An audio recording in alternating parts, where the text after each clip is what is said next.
Hi guys, okay, so today we're going to continue our body hair series with armpits. Each person has two of them. Every person has two of them. And they naturally grow hair. Sometimes a lot, sometimes little.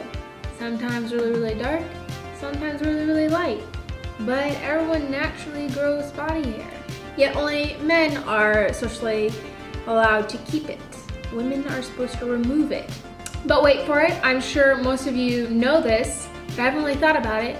Women have not always removed their armpit hair. People don't have perfect armpits. It's so I feel like it's so hard to get the armpits you see in ads and on TV. That's not even real life, okay? Real life is you have rashy, bumpy, it's just not fun. So just like I did with eyebrows, I really want to take a step back and look and see where armpit hair removal came from, because there's something so fascinating about that to me. I just like to see where it came from, what got it started, and how it kind of caught on.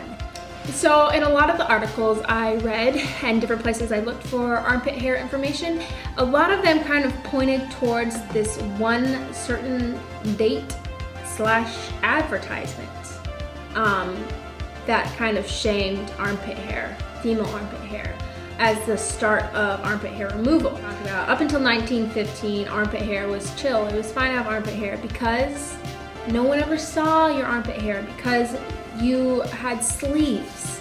The same thing with leg hair, but that's for a completely different video. But no one saw your armpit hair because a lot of women wore had dresses with sleeves on them. That doesn't make any sense, okay? They had long sleeve dresses. So in 1915, May of 1915, Harper's Bazaar ran an ad with a beautiful woman in a sleek, silky, sleeveless dress with her arms above her head.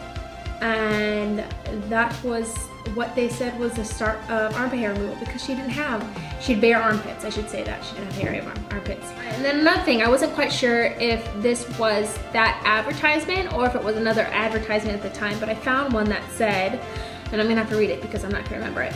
Kind of the headline is, "Without embarrassment, an intimate talk to women. The fastidious woman today must bear, hey, same thing, okay? Must have immaculate underarms if she is to be unembarrassed." So that ad ran in 1915, and in 1922, they started selling, commercially selling the safety razors in the Sears Roebuck catalog, and that was the same year that they started selling sleeveless dresses. So we can see that shaving the armpits came from shortened sleeves, no sleeves. So women didn't care about shaving their armpits until people could see their armpits, and until people started telling them that it wasn't feminine and ladylike to have hair in your armpits, because we like our women bare. In 1920s though, there was a postcard that, I will try to include it somewhere in here. There was a postcard that had a very beautiful woman, and she had makeup on and a dress and everything, and she had her armpits up above her head, and she had hairy armpits. And it was supposed to be seen as a very provocative, seductive sort of postcard. Hairy armpits. But soon after that, hairless armpits became the norm with sleeveless dresses. Well, armpit hair removal became popularized in the US in the 20s.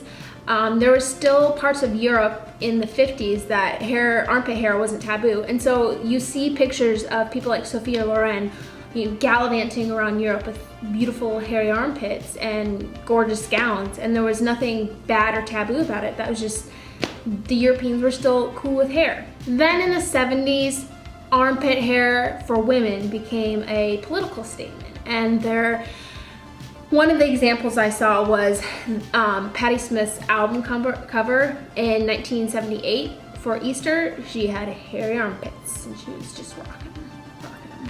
Even up until the 1990s, armpit hair for women was seen as a political statement because it just wasn't normal for women to have armpit hair.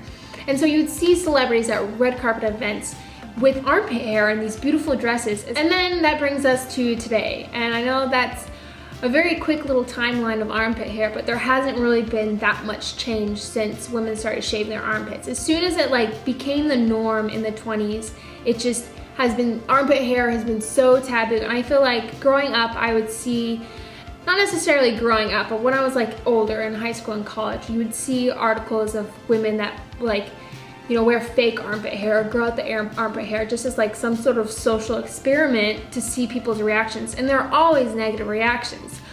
So today I feel like currently we're seeing a lot of celebrities and just regular people on Instagram posting pictures with hairy armpits.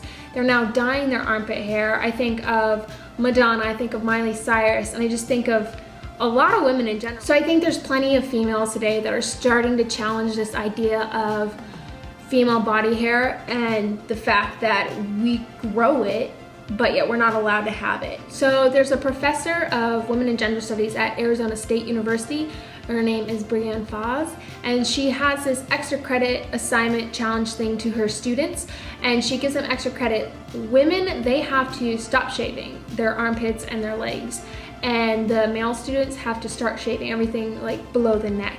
And they have to keep a journal kind of documenting their thoughts, people's reactions, and how it kind of changes throughout the course of time. And I was pretty amazed to read some of the stuff. I went and I read a paper that Brianne Foz had written about the information she had gathered from her students' journal. And other people's reactions were just very interesting. Like people would make gagging noises, they would just show signs of outright disgust. They would roll their eyes.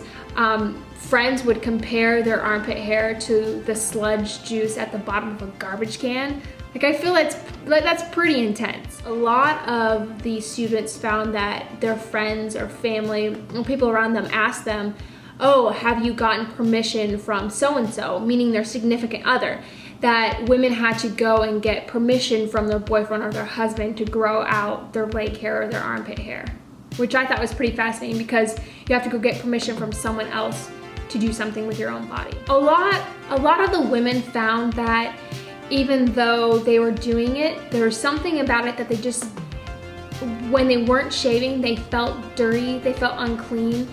Like they could take as many showers as they wanted, but the fact that they got out of the shower and hadn't shaved and they had hair in their armpits, they just automatically felt dirty. I also really enjoyed the men's reactions in this assignment because they had to shave everything the same way that women are expected to shave everything from the neck down. And they reported that they just realized how difficult and how time consuming. One guy talked about shaving his armpits and he's like, it literally is a pit. Like it's so hard to get in there with a razor and you have to like contort yourself and it's just a very awkward place to shave. Another man like talked about how when shaving his legs, he would spend so much time shaving and he'd think he'd do a good job and he'd get out of the shower, put on his glasses and realize he missed a whole bunch of spots, get frustrated, have to get back in the shower and fix those spots. And I feel like there's a lot of times where I'll shave my legs and then I'll get out and maybe the next day or maybe as I'm getting dressed, I notice like big patches of hair I missed. And usually I've gotten to the point where I'm just like, oh, screw it, like I tried, but I think they started realizing how much time and effort women put into getting rid of their hair. One of the guys actually talked about being really, really itchy, and he found himself itching like his armpits, his genitals, and even his butt crack in public. And he talked about people staring, but he would also said that when it got to the point that I was gonna itch, I didn't care who saw, like I was just so itchy. Okay guys, that's basically all I have to say about armpit hair, but I want to challenge you to think about armpit hair. Not necessarily to remove it, to stop removing it. If you wanna go as far as removing it, I think for maybe just a week, that'd be cool, and just see how you think about it and how maybe other people react. And I have a train coming, so I need to end this really fast because it could take a while. So I hope you guys enjoyed this one. If you haven't watched my eyebrow video, you should. And we're gonna move on down the body for next week. Thanks for watching, you guys. I'll see you next time. Bye.